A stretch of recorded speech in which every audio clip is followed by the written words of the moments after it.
आज मैं आपको पहली बार केमिस्ट्री पढ़ाने जा रहा हूँ।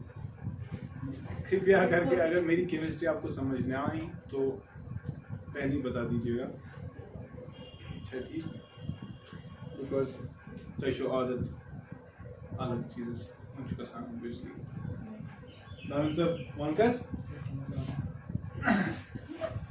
अगर मैं आपसे सवाल करूं what is a matter, can anyone tell me what exactly is a matter? हाँ, हम पढ़ने जा रहे हैं मेटलर्जी, हम पढ़ने जा रहे हैं मेटलर्जिकल ऑपरेशंस। लेकिन before I go into this I would like you to answer my question, what is a metal? शाबाश, तुझे कमरान ना Kamran Abdullah, what is a metal? तुम कानन दिली वन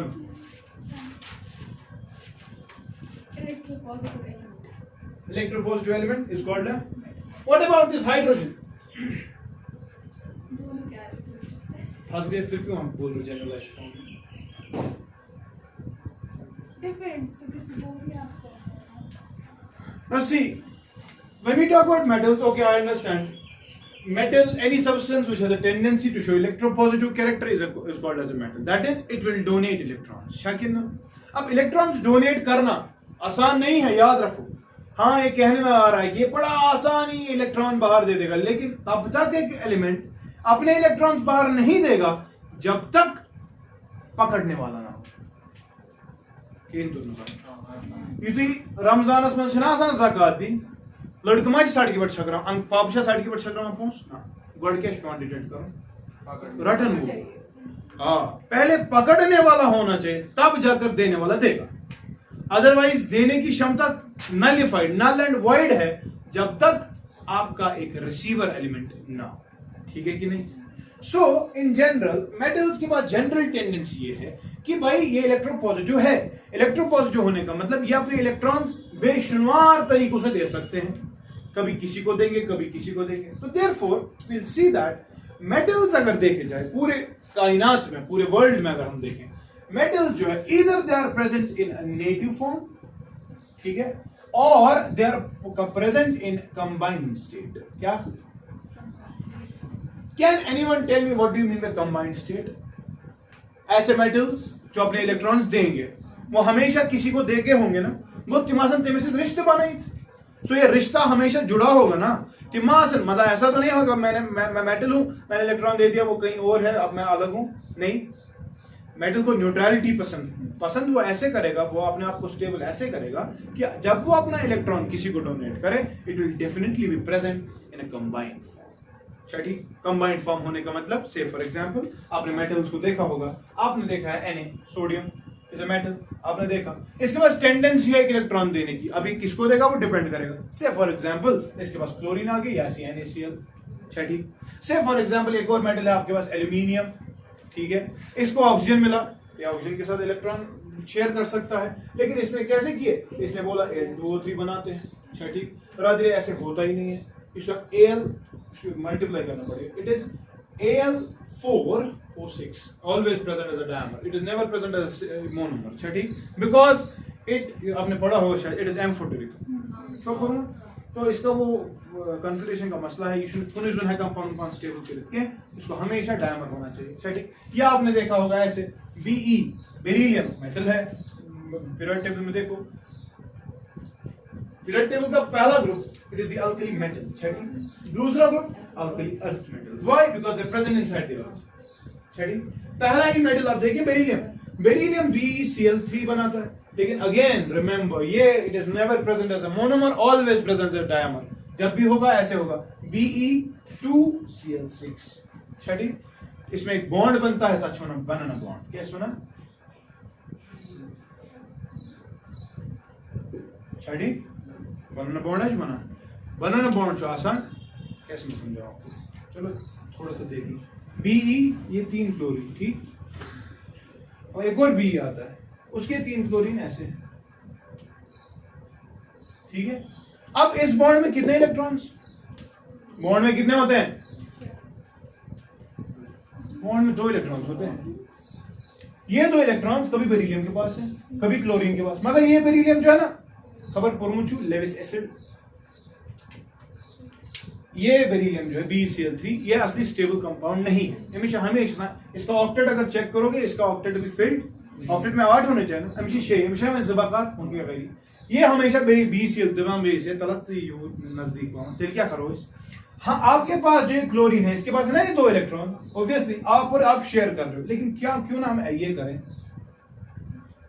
हम इन 2 electron, it is a 2 electron 3 centre bond बनाना, कुछ नहीं बनाना, केला की तरह शेयर इलेक्ट्रॉन्स, कभी क्लोरीन के पास 2, कभी इस वाले बेरिलियम के पास, कभी इस वाले beryllium, therefore it becomes stabilised. हाँ वहां से बनेगा, ठीक है कि ना। सो मैं आपको क्यों समझा रहा हूं ये सब चीजें, मैं उस नहीं किया, मैं इसलिए कह रहा हूं ये, दरअसल इलेक्ट्रॉन्स देने की क्षमता से मेटल नेटिव स्टेट में पाना बहुत मुश्किल है। नेटिव स्टेट को स्टेट है, जैसे आपने गोल्ड पढ़ा, जैसे आपने सिल्वर पढ़ा, प्लैटिनम पढ़ा, आपने देखा उसमें एक्वा रिज डालना पड़ेगा, पढ़ा ना, HNO3 HCl in the ratio of 3:1, पढ़ा कि नहीं। तेरे हको ऐसी मेटल डिसॉल्व करे because they are inert metals, they do not have the tendency to react, they do not have the tendency that oxygen, carbon dioxide will attack, moisture will attack them। Iron की बात अगर करें, iron अगर side के बैठा हो पग ही बिछड़ तथा ही जंग खुद Fe2O3 dot x times water, अच्छा कितना अच्छा करोजन, रस्टिंग, रस्ट फार्मूला यही है। तो आयरन ऑक्सीजन जो ही इसको मिलेगा इस से रिएक्ट करेगा, मगर रिमेंबर रस्टिंग जो है it prevents the previous other metal, rusting phenomena है ना, ये है, आपको लगेगा कि मेटल खराब हो रहा है, लेकिन ये अपनी लेयर्स को बचाता है, अच्छा ठीक, आपका मेटल जो है प्रिजर्व हो जाता है, अच्छा ठीक, अच्छा ना सैक्रिफिशियल प्रोटेक्शन, अपने आप की कुर्बान, ऊपर लेयर्स अपने आप को कुर्बान कर रहे हैं, लेकिन नीचे वाली लेयर्स को बचा रहे हैं, अच्छा ठीक। Then you what you do, आप थोड़ा डिसॉर्प्शन करते हैं, चुना तो दीवान रेगमाल फाश, रेगमाल से दीवान सारा जंक नीचे गिर जाता है, वापस आपकी मेटल की सरफेस वापस लास्ट चलती है, ठीक है। So in general remember metal के पास टेंडेंसी ये है, ऑक्सीजन इसको हमेशा अटैक, ऑक्सीजन में माइनस, क्लोरीन में माइनस, फ्लोरीन में minus, why, because they already want electron, they are in need of electron, they are in search of electron, and जो ही इसको ये मेटल दिखेगा, मेटल के पास टेंडेंसी देने की, पकड़ने वाला वहीं से आ रहा है ना, वो अटैक करते हैं, बयान नहीं यूज को होना है, चलो अच्छी बात, तो पे आई थी ऐसी मुझे। सो आप देखोगे मेटल आपके हमेशा कंबाइंड स्टेट में, ऑक्सीजन के साथ कंबाइंड, कार्बन डाइऑक्साइड के साथ होंगे, मॉइस्चर का अटैक, तो मकसद ये मसन कंबाइंड स्टेट, ठीक है, ठीक है कि नहीं। लेकिन कुछ मेटल्स ऐसे भी जिनको इन चीजों का असर आपने खुद पढ़ा है, gold, silver, platinum, inert metals, छठी इनर्ट मेटल्स में ये प्रॉपर्टी है कि वो इन चीजों की वजह से, कार्बन डाइऑक्साइड हो या मॉइस्चर हो, आपका ऑक्सीजन हो, ये सब चीजें इनको अटैक नहीं कर पाते। अब जो मेटल्स इनके अटैक से बच सकते हैं वो हमेशा नेटिव स्टेट, अब नेटिव स्टेट वालों को सीधे आपको खोद के निकालना पड़ेगा अगर जमीन में है, क्योंकि उसके साथ कोई इंप्योरिटी नहीं होगी, वो they will be always present in their pure form, ठीक। मगर मसला इन मेटल्स का है जो किस स्टेट में है, कंबाइंड स्टेट। कंबाइंड स्टेट में होने की वजह से आप देखोगे, फॉर एग्जांपल आयरन की बात करूं, आयरन जो ऑक्सीजन नहीं होता अटैक करा क्या, आयरन सल्फर से अटैक करा, अच्छा ठीक। आयरन अगर रिव्यू इसमें अगर आप देखेंगे, इसमें 5 से 6 किस्म की इंप्योरिटीज हो सकती है, कार्बन डाइऑक्साइड किसी तरह से जुड़ा होगा, OH कभी जुड़ा होगा, अच्छा ठीक, कभी इसके साथ कॉपर भी मिला होगा, अच्छा ठीक। तो in general what we see that metal जो कंबाइंड स्टेट में होते हैं उनको हमेशा कुछ इंप्योरिटीज होती है। Therefore, the chemical substances, the chemicals which are present in nature along with impurities, along with, अब इसको हम मेटल नहीं कह सकते, मैं आपको क्योंकि मेटल है इसमें, लेकिन मेटल के साथ साथ इंप्योरिटी, जन भी बना Fe, इसमें FeS2 होगा, आयरन पायराइट आ गया, आपके पास Zn है, ZnS आएगा, जिंक ब्लेंड कहते हैं इसको कभी कभी, ZnO जिंक ऑक्साइड, हमें जिंक मेटल था लेकिन ऑक्सीजन इसके साथ इंप्योरिटी आ गई, this is sometimes called as philosophers who, ZnS zinc blend, या we'll have lead is a metal, इसके साथ सल्फर जुड़ गया, lead blend, ठीक। या आप देखेंगे यूरेनियम क्यों पता, यूरेनियम फ्यूजन में आपने पढ़ा होगा कहीं पे, फ्यूजन में दरअसल यूरेनियम जो है रेडियो एक्टिव मेटल, क्या ये टूट जाता है, बेरियम क्रिप्टॉन, फ्यूजन में हेवियर मेटल टूट जाता है तो लाइटर एलिमेंट्स, अच्छा ठीक। वो अब क्यों होता है इंशाल्लाह जब मैं पढ़ाऊंगा तब समझ आएगा। अभी समझ लो, इसका भी और है U3O8 पिच ब्लेंड, क्या बोलते हैं इसको, ठीक है। तो ores I am using this term ore, लेकिन I am not defined it, तो I like to define this thing now. metals along with the impurities, metals along with they are called as minerals. क्या छुपाना, क्या कहते हैं, what is a mineral? शाबाश, all the chemical substances which are present in nature along with the impurity present, remember we call them as minerals. ठीक है, कोई भी chemical substance उसके साथ क्या जुड़ी हुई है, impurity, ताकि क्या होना चाहिए, मगर बच्चा कुछ मिनरल्स ऐसे होते हैं जिन मिनरल से आप मेटल को एक्सट्रैक्ट कर सकते हैं। मिनरल्स है आपके पास, मिनरल तो नहीं, मैं अगर मैंने कहा मिनरल सब्सटेंस विद इम्प्योरिटी आज, लेकिन अगर आपको बोले कोई कि भाई मेरे पास एक मिनरल है, मैं उससे आयरन निकालने की क्षमता रखता हूं, मेरे पास कोई मिनरल है, मैं उससे जिंक निकाल सकता हूं, therefore you can extract metal. लेकिन एक्सट्रैक्शन का मसला है, बता दो इस समझ, जैसे आपने शायद नेशनल जियोग्राफी या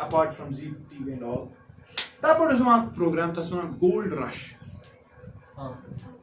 वुचान ओसा कह लास्ट नेम गोल्ड रश में कोई बंदा बोलता था यो खुद जाया छु गोल्ड, ठीक, मगर आज जाय छु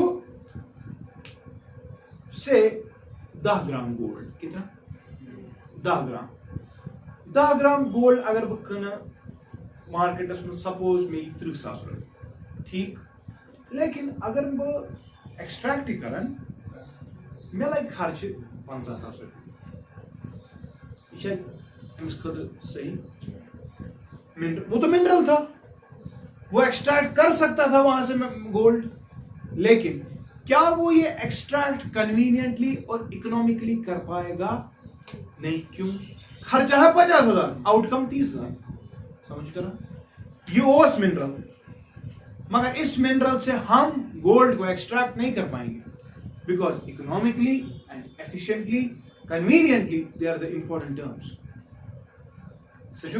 एक पहाड़ तोड़ा आपने, देखो आपको पता चल गया वहां सोना है, पहाड़ तोड़ दिया, एंड पता चला 8 किलो सोना, और छोटा चुकूत वही फुट रहा पहाड़,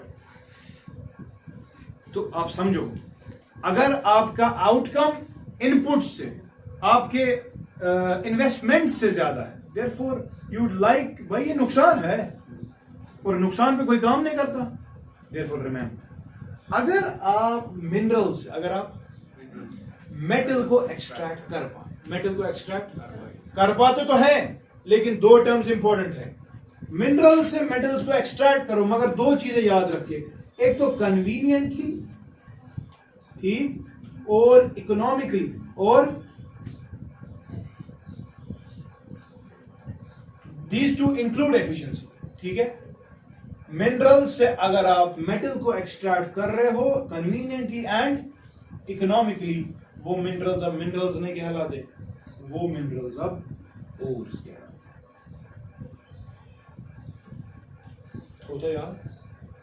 अगर से मन में सवाल मेटल कब पर एक्सट्रैक्ट करना से क्या होना, और पे मिनरल बढ़ना शुरू कर, हाँ, now we can use a terminology that every ore is a mineral, but every mineral क्या है, समझ गए कि नहीं। सो ओवरऑल ये चीज समझ लीजिए आप कि अगर आपने एक मेटल को एक्सट्रैक्ट किया conveniently, economically from some crude substance, therefore that substance, that mineral will be called as an ore. अच्छा ठीक, आपके पास हजारों करोड़ों ओर्स, आयरन की बात करें तो बहुत सारे ओर्स, जिंक की बात करें तो बहुत सारे ओर्स, अगर आप देखेंगे एल्यूमिनियम की बात करें तो एल्यूमिनियम के 4 बहुत सारे ओर्स है, लेकिन 4 चीफ ओर्स, चीफ मतलब जहां से हम एल्यूमिनियम एक्सट्रैक्ट कर पाते हैं, तो अगर आप देखिए they are these 4 B C F M, bauxite, ठीक है, क्रायोलाइट, फेल्सपार एंड मीका, ठीक है। आयरन की बात अगर करें, आयरन की बात अगर करें तो आयरन की अगर ओवर्स की बात करें HMS, sorry HMLIS, haematite, magnetite, limonite, iron pyrite and siderite. अच्छा ठीक है। अगर हम जिंक की बात करें, जिंक तो FZZC, franklinite, zincite, zinc blende and calamine. ठीक, सो ओर्स तो है बहुत सारे, I make you write each and every one. तो एक तो तरीका हमें ये समझना है कि पहले हमें ओर्स याद होने चाहिए, किस मेटल का कौन सा ओर है। जैसे मैंने अभी कहा यूरेनियम का पिच ब्लेंड, एक लेड ब्लेंड, या there is a formula Pb3O4 that is called as sindoor Pb3O that is again an ore of lead. ठीक, जिंक ZnO, जिंक साइट, या मैंने अभी आपको कहा it is called as philosopher's wood, जो common name है। But zinc blende, ठीक है ना, जिंक क्या, franklinite, zinc blende, zincite and then the calamine, ये ओर्स मैग्नीशियम के ओर्स हैं। ठीक, तो ओर्स हमें हजारों करोड़ों मिलेंगे। क्यों, आप देखेंगे when you look at the formula for these ores, you'll see bauxite, cryolite, feldspar, mica, they are all the ores of aluminium। किसके ores हैं? लेकिन आप देखेंगे इनको चार नाम इसलिए होंगे ना कि इसका मतलब यह है कि इसमें एल्यूमिनियम तो है लेकिन डिफरेंट इंप्योरिटीज के साथ जुड़ा हुआ है। Therefore, अगर आप इन मेटल्स को एक्सट्रैक्ट करना चाहेंगे, क्या एक कॉमन फॉर्मूला होगी सबके लिए? क्या एक कॉमन प्रोसीजर होगा सबके लिए? क्या हम एक ही स्टेप या एक ही मशीन में सब मेटल्स को एक्सट्रैक्ट कर पाएंगे? नहीं। क्यों? क्योंकि एक तो पहली चीज डिफरेंट मेटल्स है, दूसरी चीज ये मेटल्स डिफरेंट इंप्योरिटीज पोजेस कर, and you have already studied the chemical properties of metals. Hydrogen के साथ डिफरेंट तरीके से रिएक्ट करेंगे, सल्फर के साथ डिफरेंट तरीके से रिएक्ट कर पाएंगे, ऑक्सीजन के साथ डिफरेंट। देयरफॉर जिसमें ऑक्सीजन की इंप्योरिटी होगी, जिसमें कार्बन की इंप्योरिटी होगी, क्या केमिकल फॉर्मूला सेम होगी? जब केमिकल फॉर्मूला सेम है तो केमिकल प्रॉपर्टी सेम होगी? नहीं होगी। Therefore we have to employ different methods for different ores in order to extract different metals. Clear? अच्छा कि ना? हाँ बताओ। सर आपने कहा ना जिन मेटल्स में इंप्योरिटीज होती है उनको हम मिनरल्स कहते हैं। ना, जिन सब्सटेंसेस में इंप्योरिटीज होगी उनको हम मिनरल्स कहते हैं। ठीक, अब मिनरल से जिससे हम मेटल को एक्सट्रैक्ट कर पाएंगे उसको हम ओर कहेंगे। फिर ओर प्योर फॉर्म नहीं होना चाहिए ना। बुआ ने क्या मतलब और क्या हो? अभी मैंने आपको कहा पहाड़ था, अथ खर्च 50,000, आउटकम मगर 3,000, अथ वन मिनरल, अथ वन और वन बे पहाड़, अत खर्च 10,000 मगर और गई में 50,000 सोन। यह खबर समझ तो समझ, क्योंकि इकोनॉमिक एक्सट्रैक्ट तो हम कर पाते ना उससे भी, लेकिन इकोनॉमिकली एंड कन्वीनियंटली नहीं। कन्वीनियंस में क्या?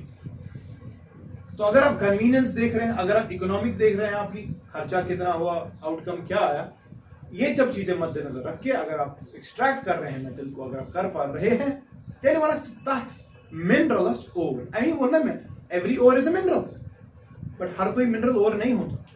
यानी कि आप हर किसी मिनरल से मेटल एक्सट्रैक्ट कन्वीनियंटली और इकोनॉमिकली नहीं कर सकते। ठीक है, समझ गए कि नहीं? ठीक है, ओके।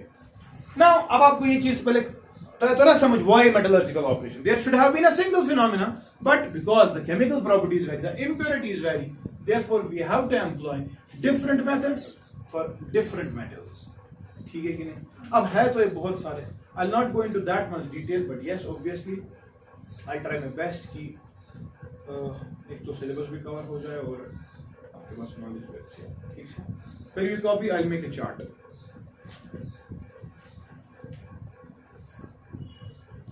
चलो पहले आप ओवर से लिख लो। मेटल नंबर फर्स्ट इसका तो बकार लगे। अच्छा ठीक, कि मैं ओवर करता हूँ, मैं सबके लिए लिखा रहा। पहले will go with iron, Fe। ठीक है, तो आयरन के ओवर्स अगर आप देखें तो पहला ओवर जो आयरन का चीफ ओवर जो है दैट इज हेमेटाइट। ठीक है, इसमें अगर आप देखें जो फॉर्मूला है दैट इज Fe2O3। ठीक, the second over of iron is magnetite. क्या शो? इसकी अगर आप फॉर्मूला देखें that is Fe3O4, again oxygen impurity, लेकिन आप देखें रेशियोज डिफरेंट। छठी सो यूज यथ पे मेथड लाइक शायद यथ मज गस क्या फर्क हाँ आयरन है दोनों में लेकिन डिफरेंट तरीके होंगे फिर then the next is limonite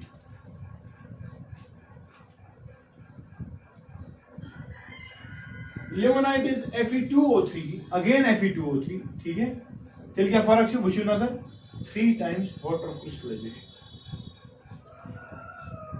ठीक है अब लिमोनाइट ना हालांकि वाटर ऑफ क्रिस्टलाइजेशन हीट करने से ही हट जाता है मगर और फिर हेमेटाइट बनेगा रिड्यूस हो जाएगा ठीक इसके बाद अगर आप अगला देखें that is iron pyrite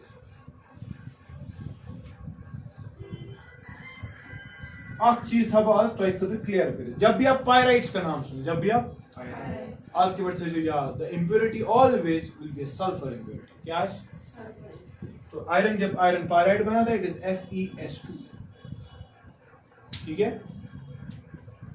then we have सिडराइट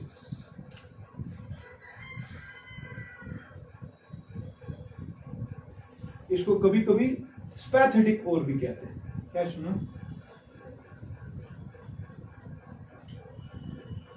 the general formula FeCO3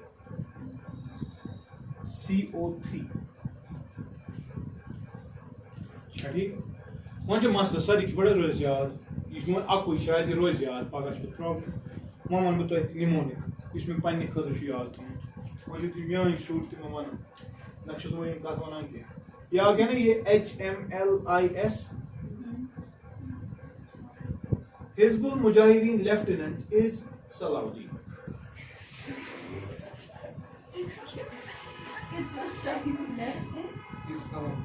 Şuna position. Seydi Salahuddin şuna. Hizbul Mujahideen Lieutenant वो ही है is Salahuddin. Muhammad Ismail. Just a mnemonic. We all know this thing. ठीक है? तो याद रोजना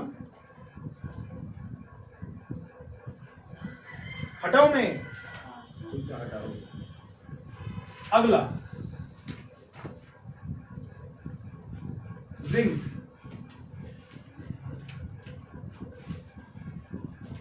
तो zinc के जो है इट इज फ्रैंकलेटाइट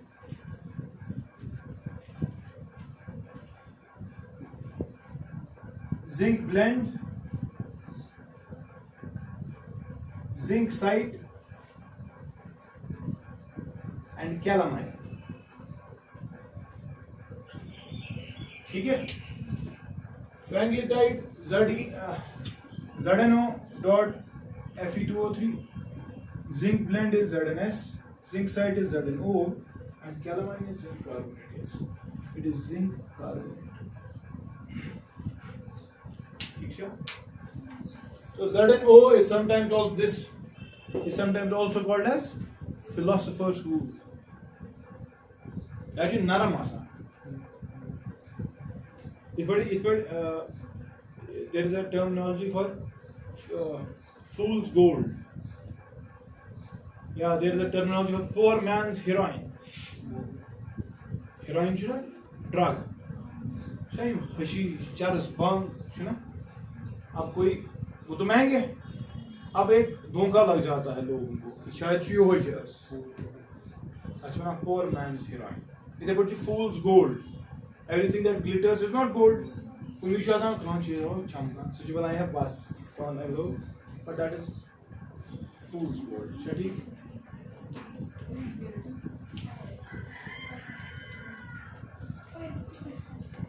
आयरन पायराइट पढ़ा ना हमने क्या था फॉर्मूला Fe इसी को बोलते हैं फूल्स गोल्ड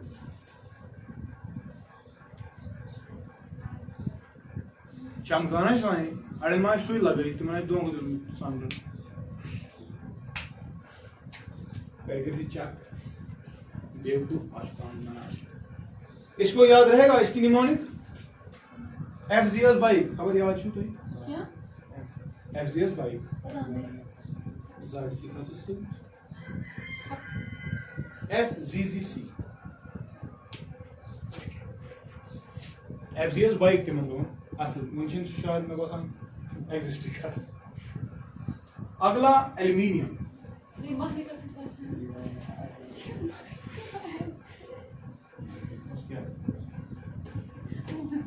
क्या होने वाला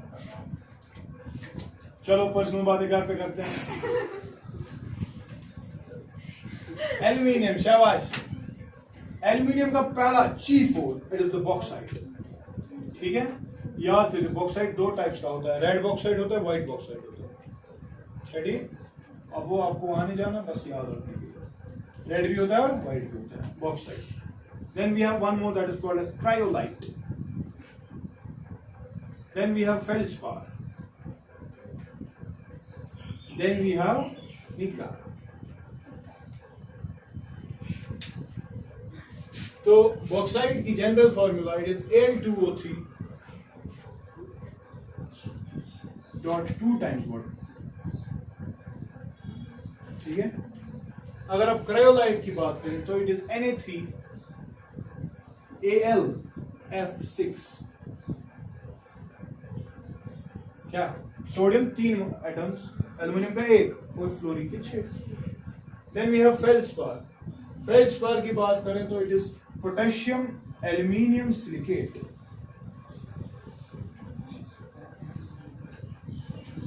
पोटेशियम भी है, एल्यूमिनियम भी है और Si3O8। Then we have mica. Aluminium silicon 10 times. Then we have OH.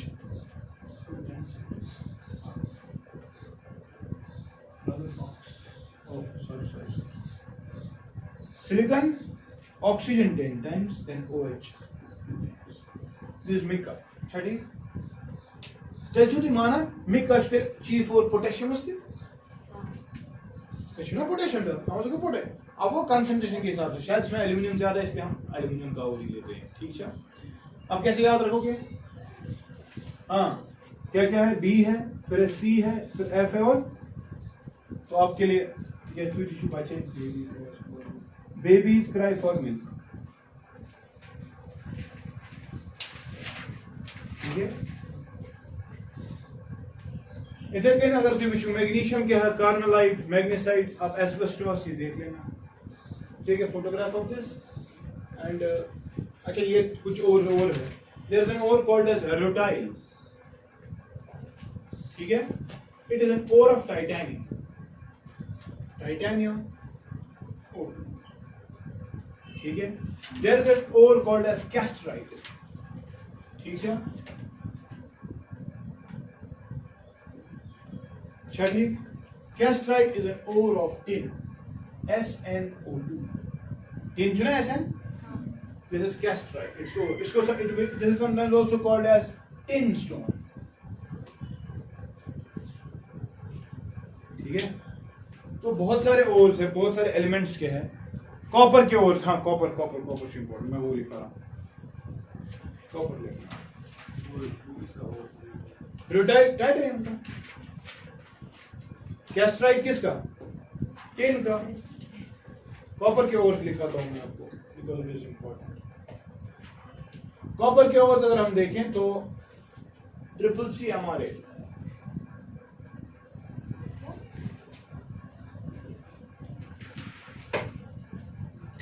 Copper के ओर्स निमोनिक CCCMr8 क्या क्या है? सबसे पहला it is cuprite. Then we have copper glance. Then we have copper pyrite.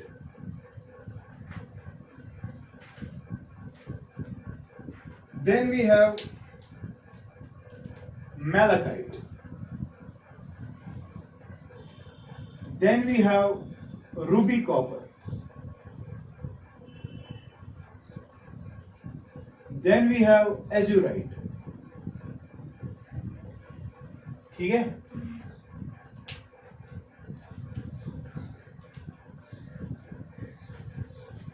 Formulas अगर मैं लिखूं, cuprite Cu2O, copper glance Cu2S, copper pyrite Cu, which you समझो FeS2। मैंने आपको पहले ही कहा कॉपर पायराइट की बात जब आएगी तो सल्फाइड होगा, इसमें सल्फर भी, इसमें आयरन भी। अच्छा ठीक। Malachite it is CuCO3 dot CuOH whole twice. Remember इस ग्रीन कर लो, क्या कर लो? अच्छा ठीक। Ruby copper it is simply Cu2O। हम बात होता है रूबी कॉपर थी, कॉपर पायराइट से खूनी, मगर इनमें फर्क कंपोजिशन में फर्क है, ठीक है। फॉर्मूला बार से सेम है। एजुराइट की बात अगर करें it is twice CuCO3 dot again he CuOH twice. देखो सिर्फ ये ट्वाइस है, अच्छा फर्क से पता क्या है, ये क्या कलर छू, ये आ जाता है ब्लू, ठीक है।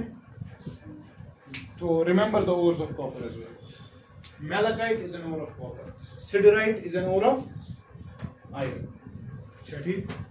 तो ये सब चीजें इंशाल्लाह कल मैं चार्ट बनाते हैं कल, ठीक है। कल थोड़ा सा